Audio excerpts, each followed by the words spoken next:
Gente, caiu o sinal aqui, eu vou. Já reconectei, deixa eu só esperar só mais um segundinho para o pessoal continuar entrando aqui. Deixa eu. Vamos dar esse tempinho para todos. Não, foi queda, foi coisa minha aqui, viu, Valdete? Foi coisa minha que aconteceu. Deixa só o pessoal ir entrando mais aí para nós reconectarmos aqui. Né? Olá, Adriana Valério, boa noite.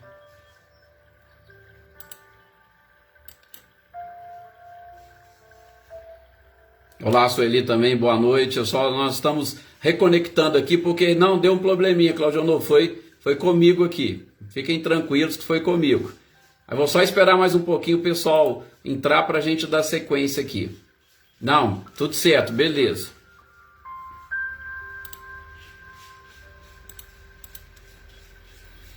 Olá, Carla, Daniela, boa noite também, seja bem-vinda. Jossanã, oi, tá tudo certinho, só vou esperar um pouquinho, a gente já retoma aqui, porque caiu. Isso, estamos voltando. Olá, Serena.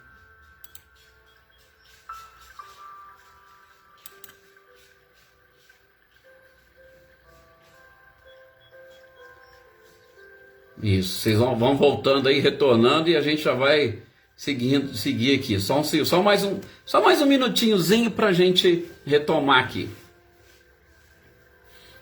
A Selma também está aí, né? Estamos vendo aqui, Selma. E peço desculpa a vocês, hoje aqui foi essa questão da internet, mas já está acertando aqui. Ricardinho e Lúcia aí também, Lenice.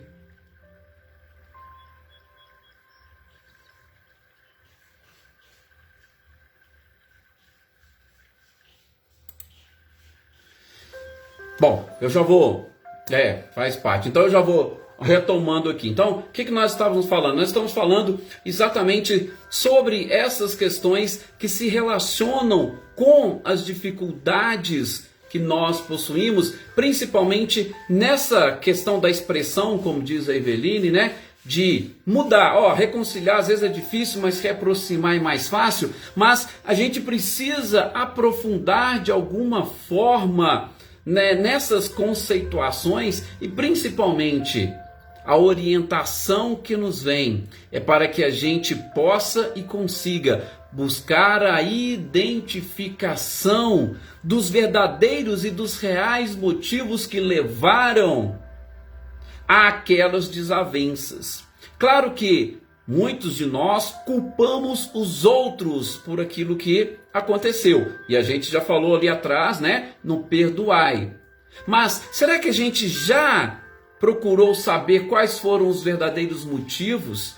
E quais foram as principais e reais intenções daqueles envolvidos para que acontecesse ou ocorresse esse problema ou essa dificuldade? Provavelmente, muitos de nós ainda não conseguimos fazer isso. E, como eu havia dito para vocês, tem uma história, mas é um fato real, que o Raul Teixeira conta de uma jovem que se aproximou dele depois que ele fez uma palestra numa cidade do interior e foi conversar com ele explicando, né, que ela estava com graves problemas e o problema principal era exatamente com a sua mãe. Por que ela estava com problema com a sua mãe? Porque a sua mãe era prostituta.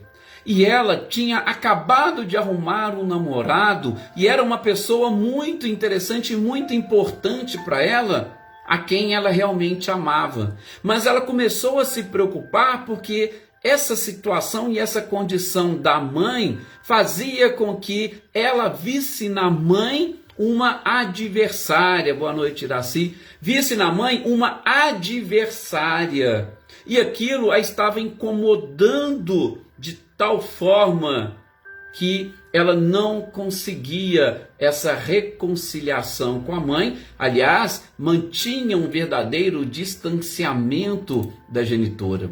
E aí o que o Raul Teixeira aconselhou? Raul Teixeira aconselhou ela a conversar com a mãe. Falou: minha filha, você já conversou com sua mãe? Você já procurou saber o que aconteceu? Quais foram os motivos que levaram ela a prostituir-se? Que levou ela a viver uma vida dessa forma, como você está falando, desregrada? É interessante e importante você tentar descobrir, porque você pode inclusive se surpreender. Veja como que o Raul Teixeira naquele momento, ou por inspiração, ou por intuição, estava orientando aquela jovem nestas mesmas diretrizes estabelecidas pelo Cristo, da necessidade de nós nos reconciliarmos enquanto estamos a caminho. Aquela moça, aquela jovem, assim como muitos fazem, poderiam especificamente ignorar a situação, ignorar a mãe, falar que a mãe morreu, que morava em outra cidade, que ela poderia inventar qualquer desculpa para o seu namorado. Mas estava ali numa palestra, depois que Raul Teixeira havia falado, ela se aproximou e ele a orientou. E ela falou, não, realmente, eu vou fazer isso porque eu não sei o que foi que aconteceu. E eu posso depois te escrever? Ele falou, não, tranquilamente, pode.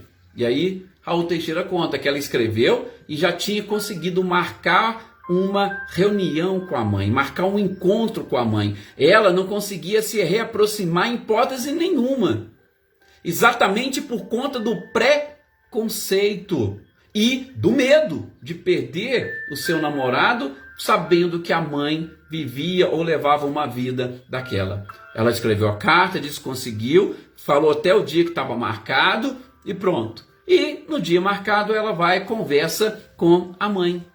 E a mãe volta para ela e diz e explica o que foi que aconteceu. A mãe falou, olha filha, logo quando eu fiquei viúva e só tínhamos eu e você, eu fiquei com muito medo por você. Eu senti muita insegurança. Exatamente por quê? Porque eu precisava te proteger e eu não sabia como eu fazia isso. Tinha medo de nos relacionamentos você ser abusada de alguma forma. Tinha medo de outras pessoas se aproximarem de você. Então isso me deixou muito fragilizada. E de repente eu me relacionava com um, me relacionava com outro e acabei viciada nesse tipo de comportamento. Mas eu tinha exatamente como principal objetivo a sua proteção. Eu queria te proteger de alguma forma. Veja, e quando a mãe conta isso para a filha se surpreende. Porque até então ela culpava a mãe por estar naquela situação, mas ela não entendia o que estava acontecendo. Agora ela passou a compreender. Depois ela escreve para Raul Teixeira e explica, conta a história da mãe e explica que as duas hoje já eram super amigas. Ela conseguiu levar a mãe para morar consigo. Ela conseguiu libertar-se daquele preconceito, conversou com seu namorado e hoje a mãe estava lá, né? E Raul Teixeira ainda fala, depois de alguns anos ele descobriu, porque a mãe cuida dos filhos do casal para que tanto o genro quanto a filha pudessem trabalhar. Então veja como que podemos assim dizer, né, uma grande libertação quando você consegue descobrir. Esse é um caso simples, aparentemente, mas onde se descobriu quais foram os motivos. E a intenção era nobre daquela mãe que procurou proteger a filha, mas ela era tão frágil que ela não sabia como proteger a sua filha. E aí acabava se envolvendo, não mantinha preso em nenhum relacionamento, se envolveu e acabou se viciando naquilo. Então, gente, nós temos vários adversários, provavelmente. Eu espero que todos vocês não tenham nenhum, ou se tiverem um ou outro, comecem a refletir, comecem a raciocinar. Gente, Jesus não foi por um acaso que ele deixou e que ele estabeleceu aquilo que nós poderíamos dizer uma regra de conduta para sermos felizes, né, Alessandra Tubaldini? Boa noite, seja bem-vindo, bem-vinda. Não foi por um acaso que o próprio Cristo deixou. Não. Olá, Juleide, boa noite também. para Carla e todos os outros que chegaram aqui depois, e principalmente depois da nossa pequena queda de sinal. Jesus tinha uma visão, como a gente já havia comentado, além daquela sua época. E quando ele pega e estabelece, olha, vamos reconciliar enquanto nós estamos caminhando com ele, é importante e interessante, por quê? Porque você vai evitar problemas futuros. Ele não disse? Para que o seu adversário não te entregue ao juiz. Gente, o que é ser entregue ao juiz? Vocês já pararam para pensar o que seria ser entregue ao juiz? Ser entregue ao juiz é ser entregue ao juiz da nossa própria consciência. Esse é o juiz que com certeza irá nos julgar, a nossa própria consciência. Por quê? Porque é especificamente na nossa consciência que se encontram registradas todas as leis divinas.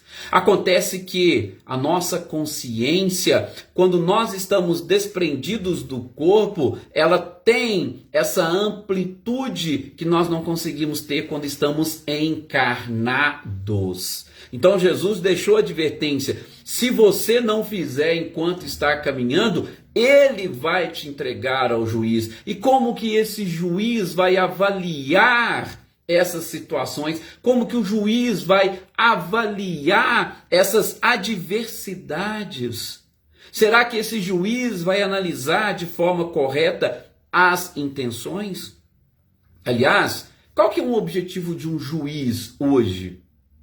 Gente, os juízes hoje, eles buscam exatamente tentar estabelecer, juízes aqui do plano físico material, estabelecer o direito. Aliás, a palavra jurisdição significa dizer o direito. Mas esse, na minha opinião, é um dos grandes problemas da humanidade. Por quê? Porque nós confundimos direito com justiça. E a gente deveria descobrir que são coisas e questões distintas. Aliás, tem uma frase do Pietro Baldi muito interessante, que ela diz o seguinte, gravem bem: onde começa o direito, termina o amor. Olha que frase interessante. E veja a profundidade. Onde começa o direito, termina o amor. Ou seja, a partir do momento que você começa a buscar os seus direitos, é porque não existe mais os sentimentos. E o direito não está relacionado com justiça, não. O direito está relacionado muitas das vezes com uma vingança. O direito está relacionado com uma cobrança. Eu me sinto no direito de ter uma resposta. Eu me sinto no direito de te cobrar isso. Porque você fez isso, você fez aquilo, fulano fez. Isso é o direito. A justiça é uma virtude. Poderia dizer até que é um sentimento que nós vamos ter ainda que estudar de uma forma um pouco mais profunda para nós aprendermos e entendermos. O caso dessa jovem com a sua mãe. Essa jovem com a sua mãe, ela poderia se colocar, opa, o meu direito, a partir do momento que ela não me respeitou, que ela não, eu poderia me colocar nessa questão, nesse direito e repudiá-la. Aliás, a gente vai ver, faz parte desse capítulo, o episódio da mulher adúltera. O que é o episódio da mulher adúltera? Era o povo tentando mostrar para o Cristo que existia um direito que garantia o apedrejamento. Mas Jesus foi mostrar para eles que, opa, peraí, vocês estão buscando direito, eu busco algo mais sublime, eu estou buscando justiça, que é algo totalmente diferente e distinto. Mas a gente vai falar aí disso no momento oportuno. Mas o interessante é que, a partir do momento que você começa a buscar o seu direito, você perde o amor e o sentimento, e automaticamente a reconciliação vai ficando distante. Qual é o verdadeiro motivo das obsessões. Não é baseado num direito. Sabe, aquelas equipes de espíritos obsessores, muitas das vezes, verdadeiros grupos nos umbrais que se intitulam de vingadores. Nós estamos aqui para fazer justiça, para cobrar aquilo. É isso. Só que há uma confusão de justiça com o direito. O que eles estão realmente e precisando buscar é exatamente o direito. Se é o direito, não tem nada a ver com justiça. Se não tem nada a ver com justiça, já se distancia do amor, a frase do Pietro Baldi. E já a reconciliação, a reaproximação é o quê? É o sentimento, é o amor, aquela afeição que existia, por algum motivo deixou de existir. Agora, qual é esse motivo que nós falamos? Eu preciso saber e descobrir para que eu possa compreender o outro. Ora, questão 886 do Livro dos Espíritos. Qual é a expressão da verdadeira caridade praticada pelo Cristo? Benevolência para com todos, indulgência para com as imperfeições alheias e o perdão das ofensas. Tá aí. A caridade se resume exatamente nisso. E, gente, tem depois até recomendo a vocês, tem uma palestra do Rossando Klinge bem interessante, onde o titulado, o auto-perdão, um aprendizado necessário, que ele vai falar e explicar um pouquinho essa questão do ressentimento, a questão da mágoa. Por quê? Porque, sim, nós, ou o cérebro humano, ele não consegue diferenciar a realidade da ficção. Ele não consegue. Para nós, tudo é a mesma coisa. Por exemplo, quando vocês estão assistindo um filme de terror, Rossando explica isso de uma forma bem interessante, bem brincalhona, que ajuda a entender. Quando você está assistindo um filme de terror, parece que você entra ali naquela cena, e mesmo sabendo que é um filme. Quantos de vocês, por exemplo, não choram com uma cena de uma novela que às vezes comove? Por quê? Porque o nosso cérebro não diferencia a ficção da realidade. E exatamente por isso que, quando há um determinado acontecimento, muitas coisas que eu crio no meu próprio cérebro, que eu acho, aquilo não é a realidade. Aquela não foi a intenção. Aquela não representa a verdade dos fatos. Mas o meu cérebro trouxe tudo como se fosse uma coisa única. Então, tá aí. Depois vocês veem. É interessante por quê? Porque o fato em si, ele não é tão importante. O mais importante é como eu vou reagir diante de determinado fato. Todos vocês já devem ter ouvido falar daquela questão, daquela equação do 90-10, né? 10% do que acontece na nossa vida não tem controle, ou foge e escapa ao nosso controle. Os outros 90% somos nós. É nosso. É a nossa reação a determinadas coisas. Vocês querem um exemplo simples? Vocês podem pegar 4 filhos de um mesmo casal. Por exemplo, esse casal, o pai é alcoólatra. Você vai ter, às vezes, um filho que vai culpar a vida inteira os seus insucessos, o alcoolismo do pai. Mas você vai ter provavelmente 2, 3 desses filhos que vão vencer e superar na vida. Então, peraí, o alcoolismo foi o motivo do insucesso daquele, ou foi a forma como ele reagiu a tudo aquilo? Então a gente precisa ver e identificar. Por isso que a busca pela realidade, ou os verdadeiros motivos, ela é importante para facilitar esse processo de reconciliação. Gente, está chegando aqui o final, nós precisamos fechar. Eu prometo que eu retomo um pouquinho, faço um resumo do que nós falamos e a gente fecha no nosso próximo encontro sobre este tema, essa live. Aí a gente vai fechar essa questão da reconciliação, que ela é bem interessante, mas Gravem bem esses pontos que a gente falou hoje, mesmo a gente retomando depois. Gravem bem esses pontos exatamente para poder vocês fazerem esta autoanálise. Opa, eu tenho algum adversário? Como é que tá? De onde que surgiu? Como que ele surgiu? O que eu posso fazer? Será que eu sei? Eu posso perguntar? Não, não posso, não devo, mas que eu comece a praticar essa indulgência, compreensão, porque ninguém pode dar além daquilo que possui. Nós só podemos dar aquilo que nós temos. Ok? Então, a gente volta a conversar sobre esse tema e eu prometo que a gente retoma e que a nossa internet consiga funcionar de uma forma perfeita. Muito obrigado a todos vocês pelo carinho, uma excelente noite e até o nosso próximo encontro.